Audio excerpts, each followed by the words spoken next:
What is real love? Well, it's such a beautiful question because love itself is really, I believe, the energy that keeps everything alive. And it doesn't matter if it's between a man and a woman, a man and a man, a woman and a woman, a man and a tree, a woman and a tree. Doesn't matter. Doesn't matter if it's with a romantic partner, with your parent, with your child, as I said, with your tree, with a sunset, with the divine, in form, not in form. Because here's the thing about love. Love is such an energy that regardless of whom or what you really love, if the love is real and full and complete, it actually overflows into the rest of your life. This is why, in the workplace, somebody walks in and everybody says, oh, someone had a good weekend, right? They don't have to tell you. You understand your colleague is glowing. People who are in love are much better tippers. Now, they're not in love with the waiter or waitress. They don't even know the waiter or waitress. But there's something about the quality of being in love that overflows. And even if my loved one is not sitting at the table with me, I'm in love with the world now through that experience of love. And so really that when you say between a man and a woman, whomever we love, whatever we love, is the pathway through which we experience love.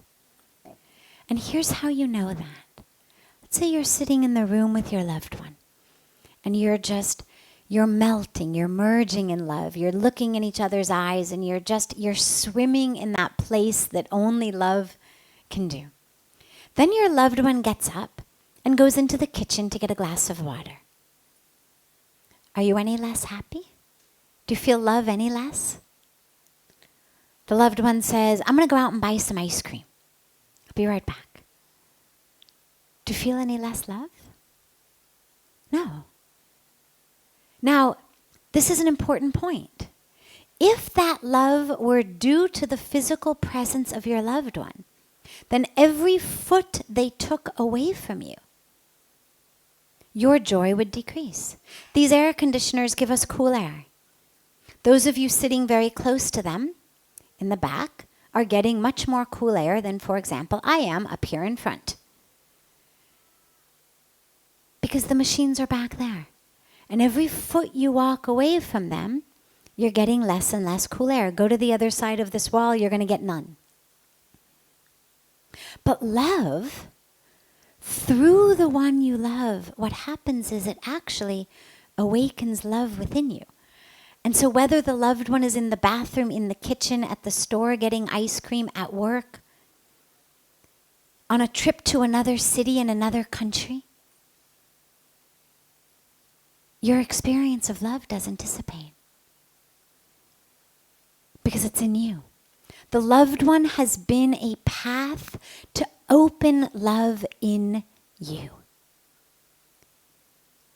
And that's the power that love has. And so when we say we're going to be in love forever, fullness, completeness, well, it has to be therefore in love with that which is eternal. See, the body keeps changing. If you and I are in love, and you go away for the weekend, or I go away for the weekend, and I come back 3 days later, I'm not going to be the same person who walked away from you.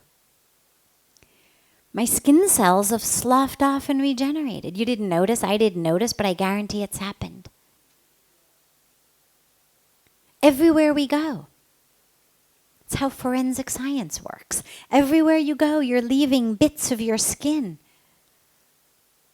That's what happens. Sloughs off every few days. If you and I were separated for months or years, every cell of my body would have regenerated, my blood cells, my organs. I would come in front of you without one cell of the original being you loved. Which means that if we're making promises, if we're taking vows to love forever, well, then I better be loving something other than your body. Because that body keeps changing. Doesn't mean I can't appreciate the body. God has given us beauty, whether it's the beauty of a human body, whether it's the beauty of a sunset, the beauty of a tree, the beauty of the moon, for us to appreciate it, I'm sure.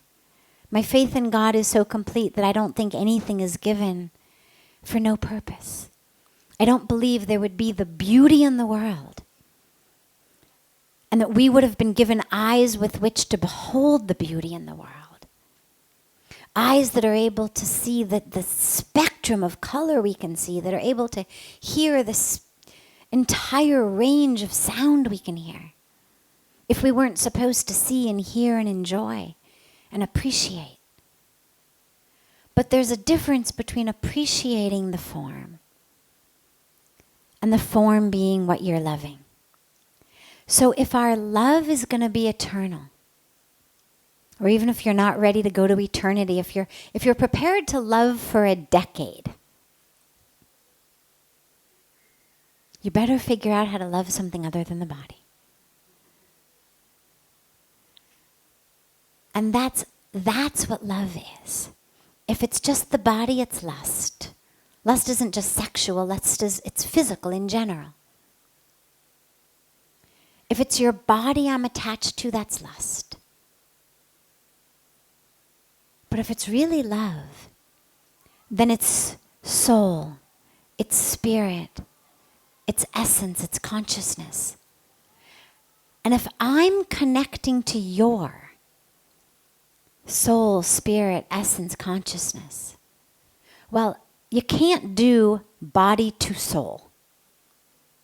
You can do body to body or soul to soul.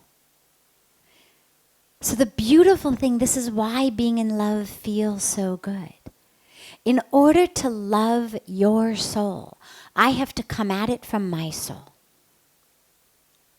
Which means I'm living from my soul. Living from spirit, living from consciousness. Yeah, my hands may love to touch you. My eyes may love to see you. My ears may love to hear you. But the real love of you, not what you do, not what you look like, not what you sound like, has to be soul to soul. And so that's the only essential ingredient to everlasting love. Because then, of course, when the body-mind makes mistakes,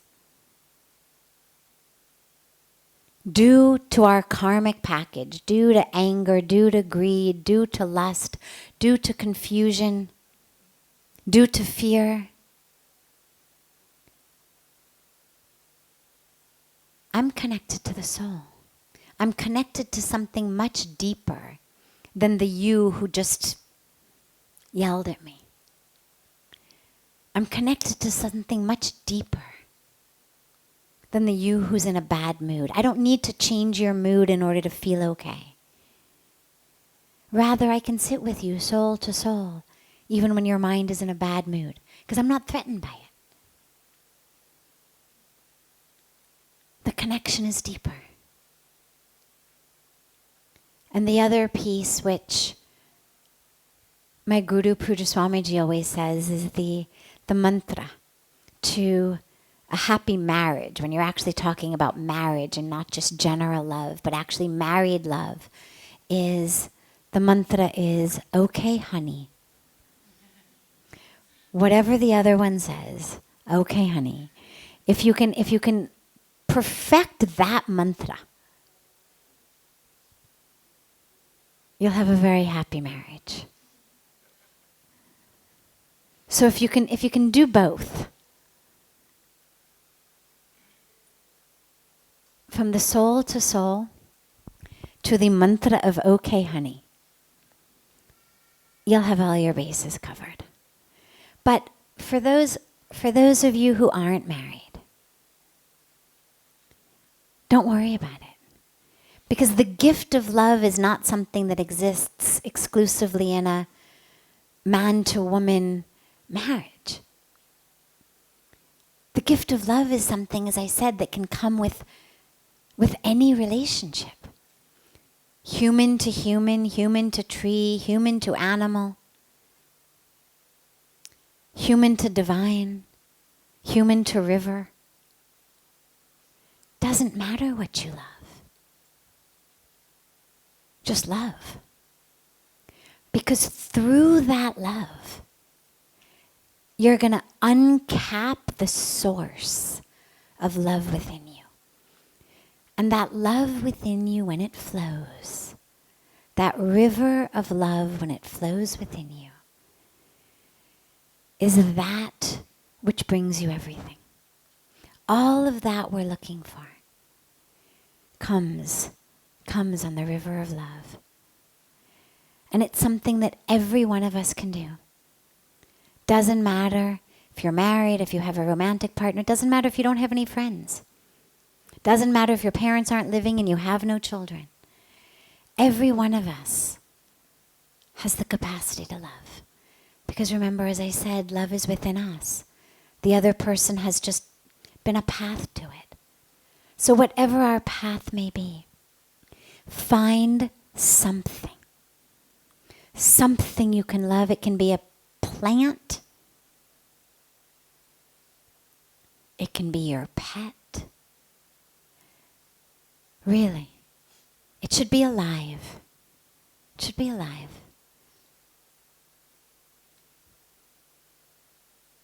Because then there's an experience. It doesn't have to be. As I said, it could be a sunset. But ideally, if there's a pulse of life to pulse of life, with anything that's alive. I've experienced some of the most beautiful moments of connection with trees, literally. Some of my most beautiful moments have been hugging trees. So you can feel it anywhere. And then once you experience it somewhere, once that source has been uncapped, then you have the ability to access it anywhere. And then it just flows. Are there any other questions? Yes. What is the actual definition of peace? Is still touch, texture and sound. And what is the way I got it? And when I feel that I got it? Okay, what is the definition of peace, did you say? And then where did you go with touch and sight and sound? It's texture, touch and sound. And when I feel that I got it, and what is the way I got it? That you got peace. When this moment, this breath is enough, you have experienced peace. When this moment is not enough, when you can't be here in this moment because you're worried about what you're going to get in the next moment, you'll never have peace. When what happened in previous moments have encroached upon this moment, you won't have peace. When this moment right here, right now. This breath is enough. Doesn't mean you don't have goals. Doesn't mean you don't have plans for the future. It just means that right here, right now, in this breath, you are okay. You are enough. It's all enough. That's peace.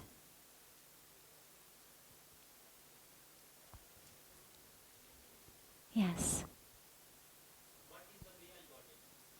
What is the way you got it? By letting go of the next moment and the last moments. Because that's what encroaches upon it. You cannot be peaceful yesterday or tomorrow. You can only be peaceful right now. And so if your yesterday is encroaching on today, अरे यार आपने ऐसे कैसे बोला, कैसे किया? तुम इतनी बेवकूफ हो, my God, I cannot believe कि तुमने ऐसे बोला. वो तो बोला, हो गया. It's over. पीछे तो जा नहीं सकते ही कोई. But now you're here. But that past has encroached upon the present.